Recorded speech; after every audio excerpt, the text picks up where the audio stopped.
Olá, é um prazer estar recebendo você em meu canal. Eu sou Marcos Achur, seja bem-vindo ou bem-vinda.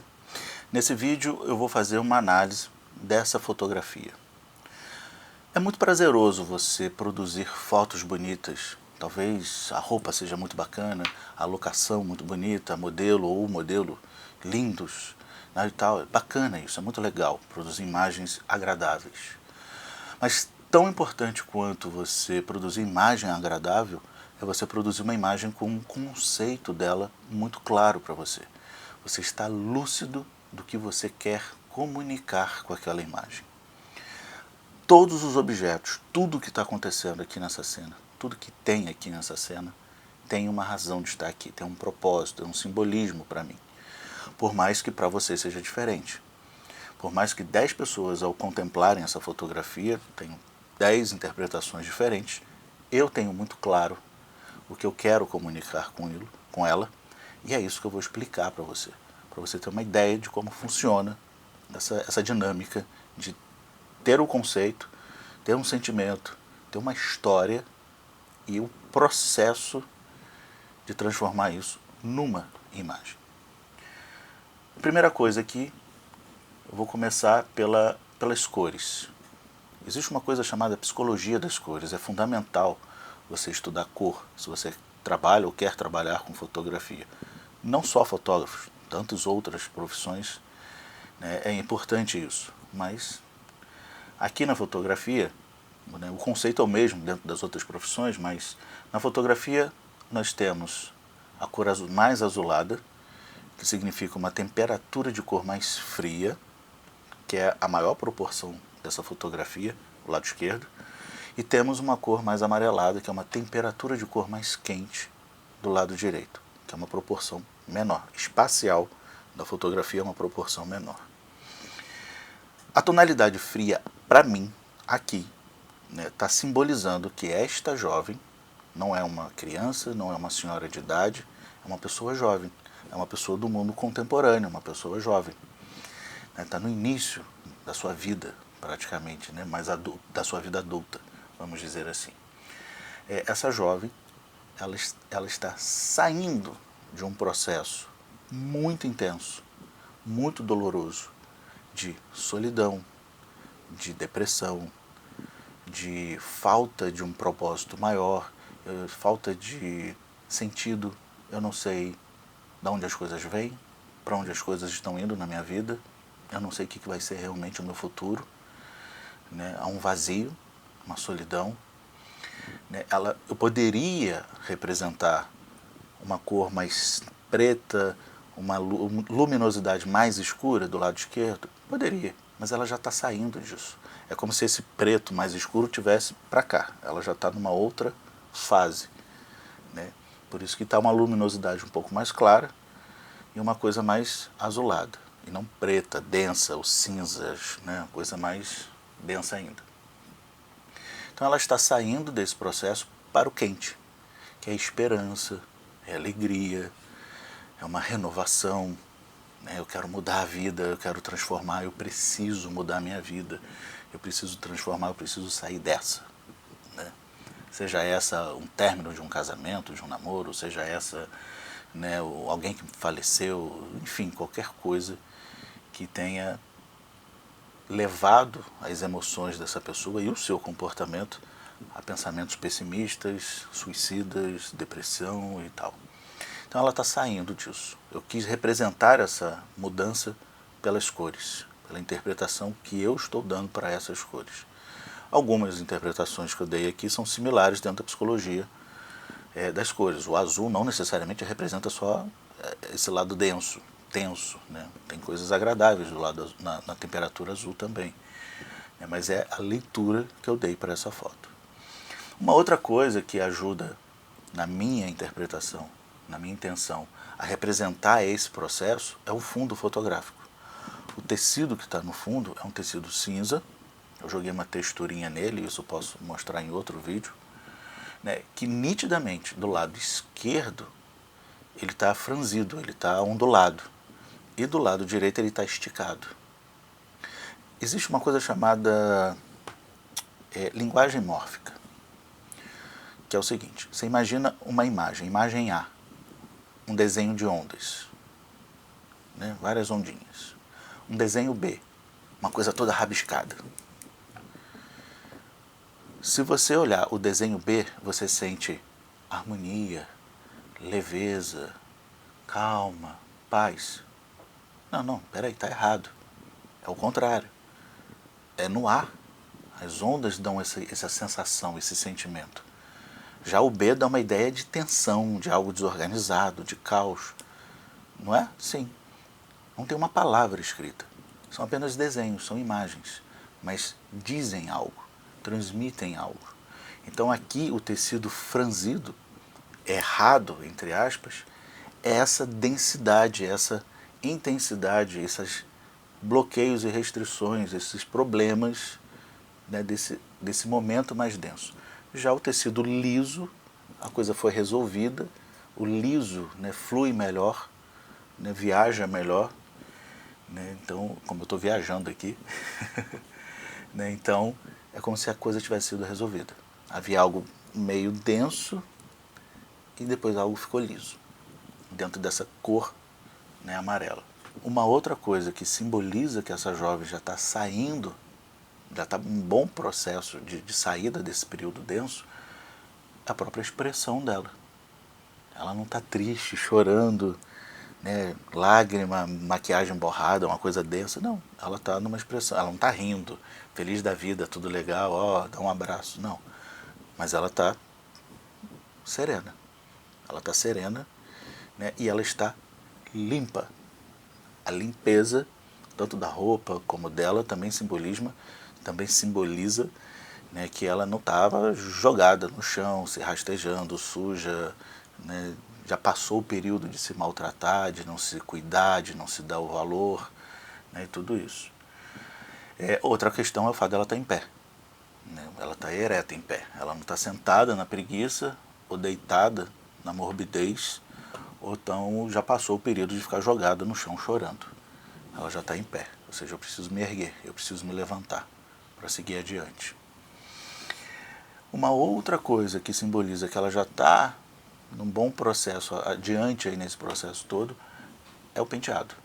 Essa modelo tem um cabelo comprido, poderia deixar duas tiras de cabelo comprido aqui representando algo rígido, algo duro, fechado, e no entanto não, ela está com o cabelo amarrado, o que libera o pescoço, libera os ombros, né, já mostra uma sensualidade, já mostra uma pessoa resgatando o seu feminino, né, resgatando uma sensualidade, um amor próprio já maior e tal, um certo cuidado. Ainda está numa linguagem corporal, não fechada, mas ainda se protegendo. É quase como a postura de um lutador, né? Ela ainda está com as mãos aqui assim, né, recuada, vamos dizer assim, fechada. Ainda está num processo de abrir, de se soltar.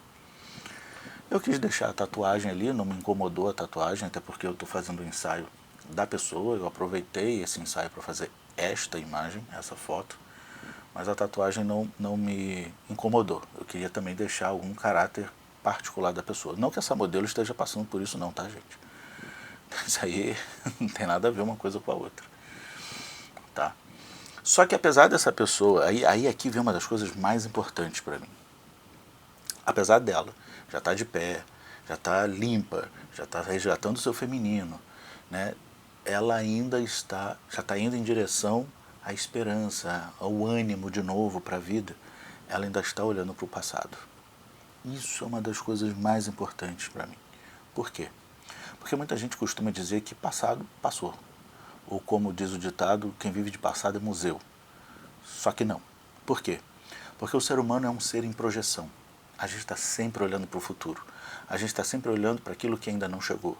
Aquilo que ainda quer conquistar, quer ter. Né? Por mais que chegue uma coisa que queria ter, tá legal, daqui a pouco, opa, e a outra coisa, e outra coisa, e outra coisa. Então, o ser humano é um ser sempre em projeção.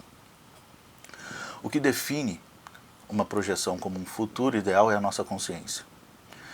Só que a nossa consciência se utiliza de uma coisa para isso, e essa coisa é o passado. A nossa consciência se utiliza das informações do nosso passado para estimular, desenvolver, né, um ideal de futuro. Então, se lá no passado eu comi azeitona e não gostei, o meu consciente vai lá, com azeitona ele não gostou. Então, o ideal de um futuro é um futuro sem azeitona. Então, se eu tive um trauma emocional a partir de uma relação afetiva não muito saudável, né, a minha consciência vai lá, anota e fala, então o ideal de um futuro é sem relação com esse tipo de pessoa, ou esse tipo de relação. Só que não funciona bem assim. Né? O fato da consciência anotar isso, da gente ter isso muito claro, muitas vezes eu não quero mais me envolver com pessoas assim, eu não quero mais esse tipo de relação, eu não quero mais comer azeitona, eu não quero mais isso, eu não quero mais aquilo, não significa que não vai se repetir no futuro. Não é uma matemática simples assim, não basta não querer mais. Né? Mas é o que a nossa consciência se utiliza. E nós não temos como mudar o passado. E nem precisa. Nós temos como resignificar o passado. A gente tem como dar outro sentido, né, para tudo que aconteceu no passado. E aí a gente muda a nossa perspectiva de futuro. Então, se você quer mudar o seu futuro de vida, você tem que olhar para o passado. Você tem que transformar, se resolver com o seu passado. Por isso ela, apesar de estar querendo ir para seguir adiante na vida, ela ainda precisa resolver algumas coisas com o passado. Por isso que ela está olhando para lá. Né? Só que tem um detalhe. Não é tão agradável fazer isso. Porque olhar para o passado, se resolver com questões do passado, significa ter que olhar para elas, se envolver com elas. Isso significa lembranças. Isso significa resgate de emoções e sentimentos que a gente já tinha jogado para debaixo do tapete. Eu não quero mais mexer nisso, eu não quero mais falar nisso. Acabou, bota uma pedra nisso, acabou. Não, se você não está resolvido com isso, é como se fosse um nó. E cada situação que você não resolve, um nó está sendo dado. E quantos mais nós, mais difícil seguir adiante.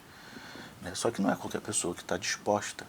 Realmente é muito mais fácil dizer que o passado passou do que ir lá e se resolver com o passado para poder seguir melhor adiante. E eu pedi a modelo na hora para ela baixar o queixo. Abaixa mais o queixo, abaixa mais o queixo. Para quê? Para ela baixar a cabeça.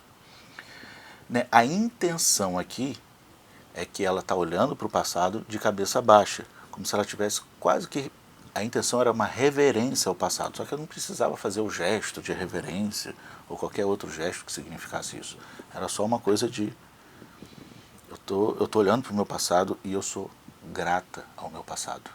Eu sou grata a todos os encontros, seja eles conjugais, familiares, né, de trabalho, de amigos, né, não importa.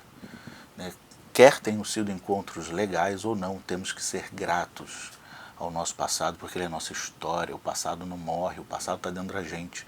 A gente é fruto do nosso passado e vai ser sempre. Então é preciso honrar o passado. Honrar é respeitar e reconhecer o valor de. Então eu preciso reconhecer o valor daquele encontro, por mais dor que ele tenha, que eu tenha sentido a partir dele. Eu tenho que reconhecer o valor daquele outro encontro, o que esses encontros, esses eventos, acontecimentos da minha vida querem me ensinar. Porque se eu não aprender, repete.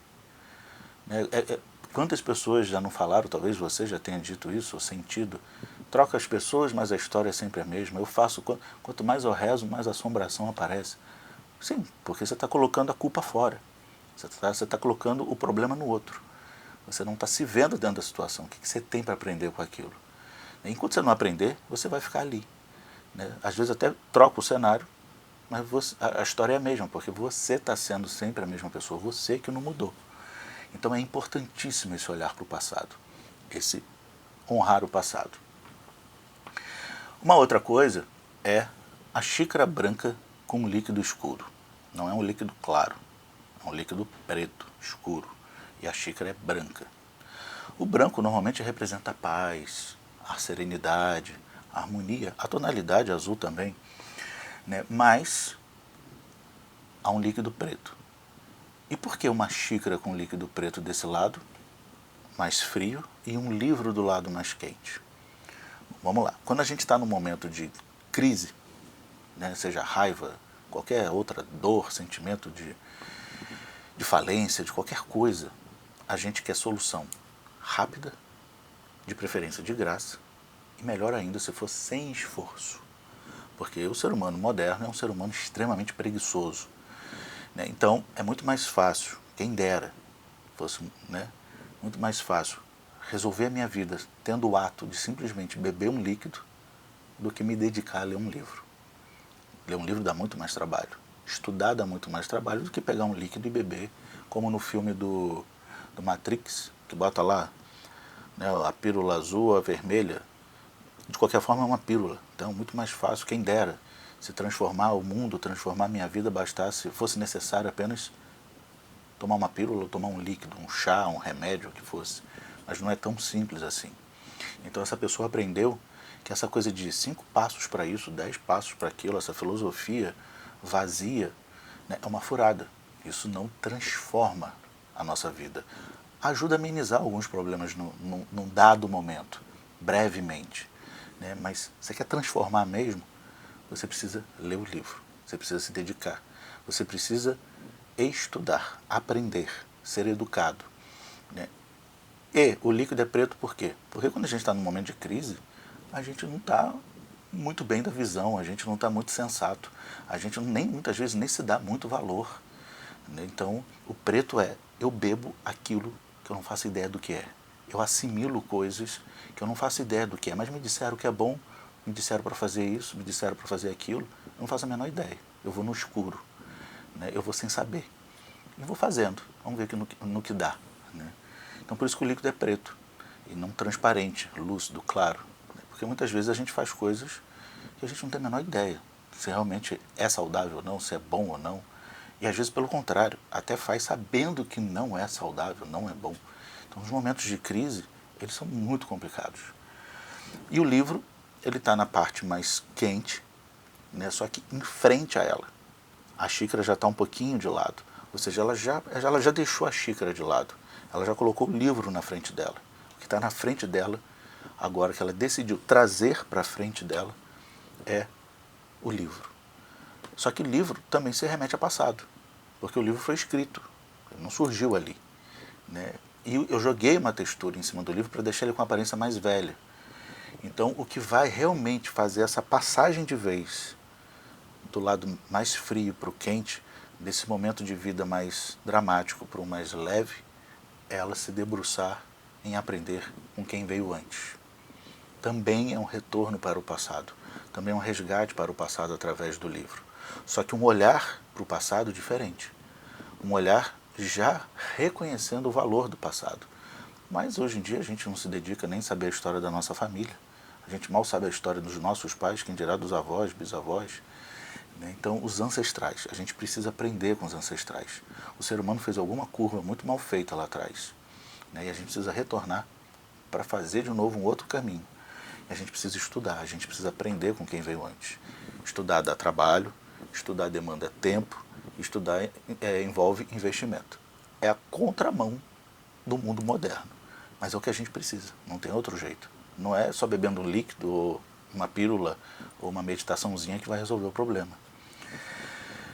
E a questão das roupas, eu queria esse tom pastel, esse tom, se ela tivesse com roupas vermelhas, já uma coisa mais fashion, não seria ainda esse lado mais intimista e emotivo, que ela ainda está. Então eu queria uma coisa mais pastel mesmo, até para ter um destaque do fundo e combinar uma certa paleta de cor com o livro e com a mesa, né? Eu queria ela praticamente sem maquiagem, porque eu queria ela, eu não queria ela escondida atrás de uma maquiagem, né? É importante colocar a cara, mais cedo ou mais tarde a gente tem que colocar a cara para bater. Se você não colocar a cara para bater, se você não enfrentar, é a morte antes do tempo. Então eu queria ela com a cara limpa e olhando, eu estou olhando para a minha história, eu realmente estou olhando para mim, eu estou olhando para a minha falência, eu estou olhando para os meus defeitos, eu estou olhando para a minha vida. Eu preciso honrar isso, eu preciso olhar isso, me resolver com isso, independente de quem, né, para poder virar e seguir adiante. E mesmo quando ela virar e seguir adiante, ela sempre vai ter o contato com o passado através do livro, porque o aprendizado não acaba, a necessidade de evolução e aprendizado do ser humano não acaba, e porque a gente é fruto do nosso passado. Então o que a gente está falando aqui agora já virou passado, né? E pronto, já virou passado. E agora já virou passado. Então o passado está sempre dentro de nós. Não existe, não tem esse vínculo com o passado. Não é uma questão só de não querer, não tem como. É porque a nossa consciência o tempo inteiro está olhando para nosso histórico para estabelecer um ideal de futuro. Essa é a análise que eu fiz. Eu não quis colocar também nenhum adereço, nada de joias e tal, não está nessa fase ainda, nesse momento, né, mais festivo também, né? Às vezes joias e tal representam uma coisa mais festiva ainda. Ela ainda está no processo, como todos nós temos o nosso processo. Como diz o meu mestre de Cabala, Mário Meir, que cada um cuide do seu coração e deixe o coração do outro em paz. E o coração, para nós, dentro da Cabala ancestral, representa a capacidade de compreensão. Então que cada um cuide da sua capacidade de compreensão e deixe a capacidade de compreensão do outro em paz. Se você gostou desse vídeo, compartilhe, comenta aqui quais são as suas impressões, a sua análise sobre essa fotografia, fique à vontade. Estou até curioso para saber. Se você ainda não é inscrito no canal, se inscreva, clique no sininho para ser notificado das próximas postagens, porque vem muito conteúdo por aí. Um grande abraço.